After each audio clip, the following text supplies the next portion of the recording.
Hello everyone, my name is Ivan and welcome back to Cardboard Buzz.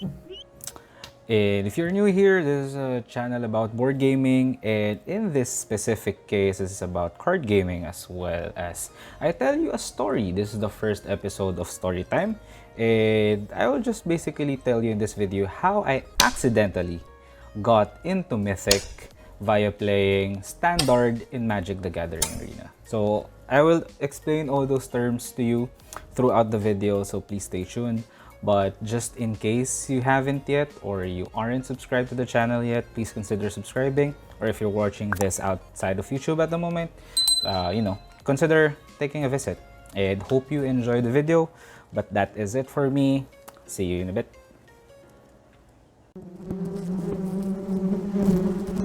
Cardboard Buzz.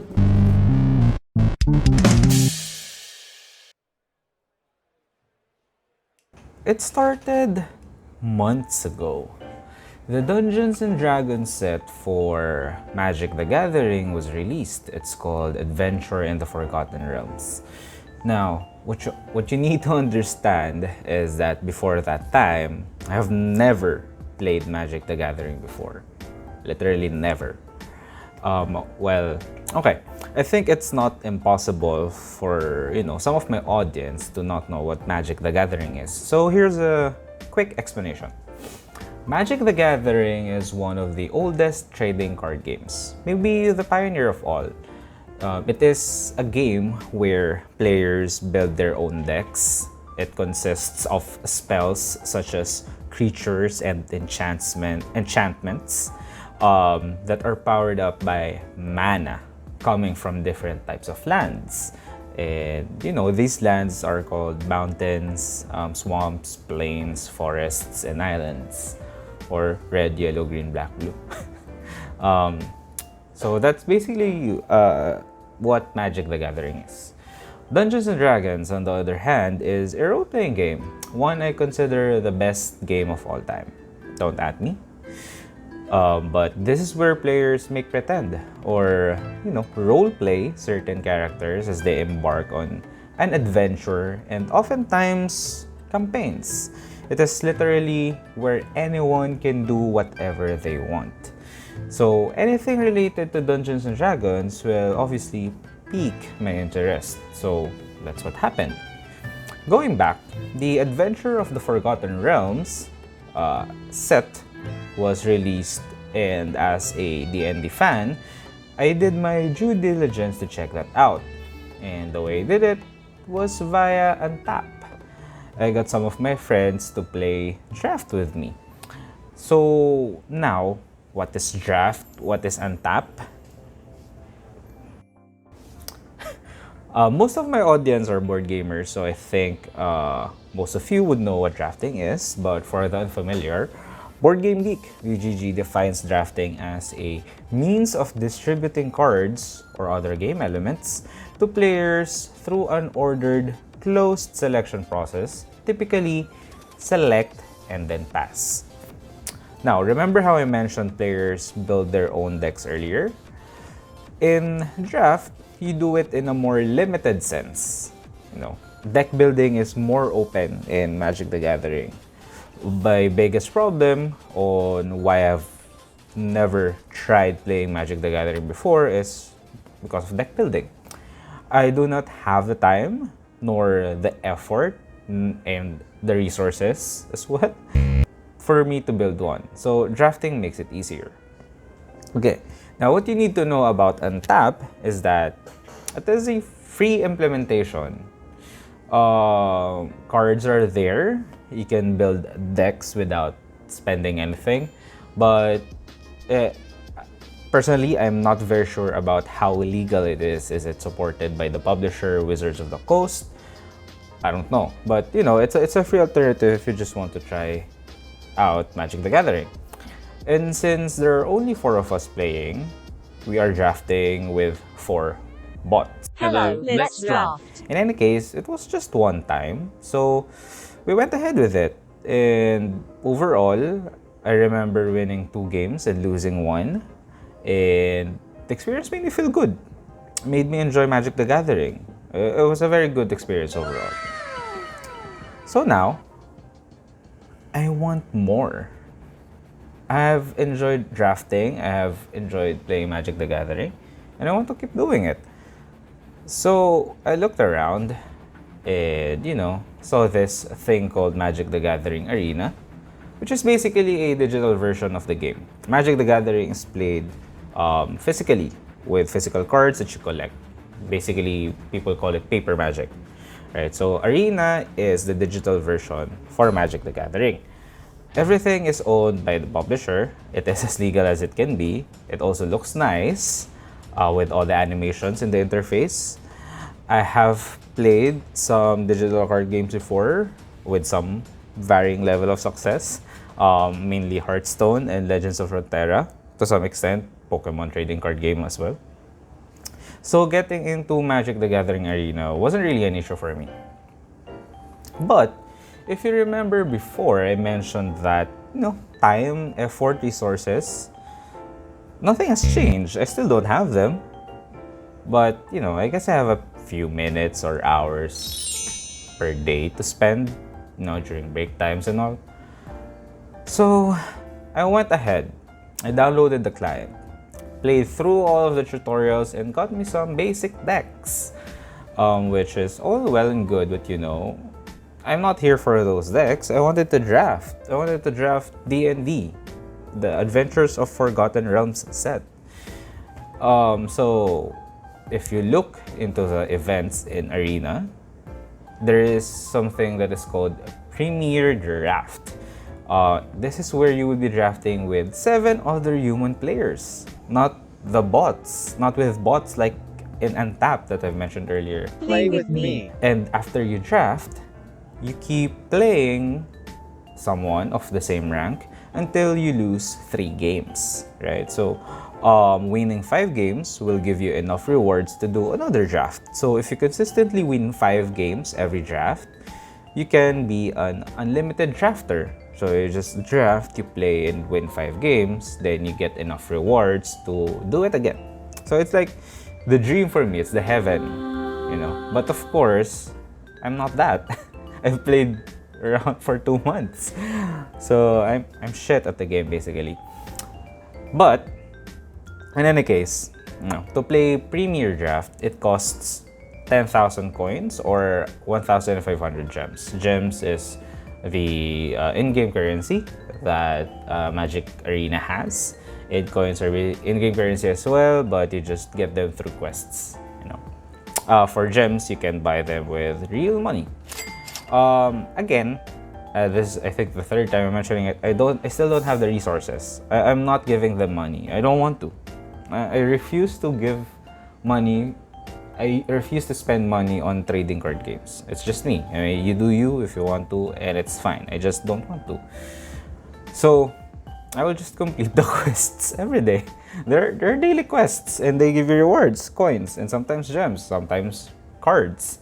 And that's what I will do until I have enough coins, do a draft, then go 0-3, and then lose. So rinse and repeat, I do it again. For 2 months, I did this. And the story that I'm about to tell you just happened a few days ago. And it's not draft. What I'm about to tell you is how I accidentally got into Mythic in Standard Ranked in Magic the Gathering Arena. But still, I explained Magic the Gathering Arena to you. Anyway, actually, I think this is the best time to get into it at the moment. Magic the Gathering, Mythic and Standard Ranked. What are they? Okay. So, first, the daily quests are all different. Sometimes it makes you play certain color of cards. Sometimes it's just as simple as killing opponent's creatures or playing a number of lands. In any case, it gets repetitive, right? And apart from those daily quests, there are also rewards if you get around, I think, 15 or 25 wins. I think it's 15 wins in a day.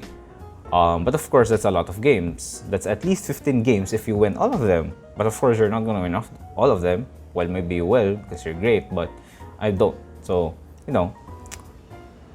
free rewards though, coins, gems.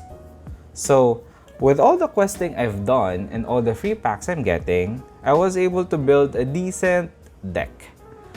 I've spent all my mythic rare wildcards for the gold span dragons. So now, what is standard and what is ranked? Well, as the name suggests, standard is the standard way of playing Magic the Gathering. It's what I've explained earlier. Each player brings their own deck based on the legal set of cards there is, and they play. Whoever wins, wins. Now, ranked, as with any other game, multiplayer game there is basically the ladder system, like chess, basically, where you play to be the best. You play to be the number one. In Magic the Gathering arena, there are different ranks: bronze, silver, gold, platinum, diamond, and the highest level, which is mythic. Okay, and within these 5 classes, there are 4. They're subdivided into 4 further classes. So bronze 1, 2, 3, 4, silver 1, 2, 3, 4, and etc. So I started playing ranked because, it's more fun. There's your rank at stake, so playing your best game is important. Every decision counts. With all of that explained, going to the recent timeline now. A few weeks ago, a new set was released. It's called Innistrad Midnight Hunt. Now, the D&D set is done already, right? So whatever got me to Magic the Gathering, it's done. So I'm just into Magic the Gathering right now. But in this case, instead of, adventures and campaigns, the theme of the set are werewolves and vampires. But anyways, what that means for me is a new drafting experience, right? So it's different from before, so I wanted to experience this one. Now, I do my usual grind. I actually was able to win 7 games in one of my runs, so I'll show that to you very quickly. But I went 7-1 in my first draft of the set. Very first draft, 7 wins. It felt really good. So this video actually was originally meant how I had a back-to-back 7 wins on my first 2 Innistrad Midnight Hunt drafts, but that fell through. After winning 7 wins the first time, my second draft got me to 5 wins, and the third got me to 0-3. So there's no payoff to the story. All my coins and gems were gone. So, Now, anyways, never give up. Start grinding again. Now, with the new set comes new cards, so I was able to upgrade my previous deck that I built for free to help my existing deck, and proceeded to play standard ranked. Okay, until yesterday, I was just playing casually, and then I logged on, and after the first match that I won, it showed that I am Diamond 4 with 3 wins left to Mythic. So I realized this, and I panicked. I was excited, but I panicked. But amidst that panic, I still turned on OBS and recorded the rest of my games, which I'm going to show you right now. Alright, let's get right into it. I'm not sure how in-depth you guys would prefer me doing this breakdowns, but I'll just try to commentate over some of the games. It's going to be pretty sped up. I don't think it's going to be worth it of your time if I do a play-by-play. But basically, what you need to know is that our deck is very aggressive, right? So we want to push for damage immediately, clear their blockers, their creatures, and we just push for damage every time. The thing in this first game against Mikey Poos is that his deck, which is, as you see, black and white, right, is very good at blocking us, especially with those flyers as well. Basically, to put it simply, their flyers are better than ours. So, in worst case is, as you would see here, as we go over to our 4th turn, we miss our land drop, and so we just have to concede. We cannot do anything about it anymore. So, we lose the game 1, but we just move on and we go to game 2. And in this case, as you would see, we are more successful in pushing for those damages. I think one thing that has went well for us is our opponent's um, bad luck, I guess. So you could see he has played a Death Touch Basilisk, and we're just going to push for damage with our small creatures because we're not afraid of it, and we have the cards to clear them out.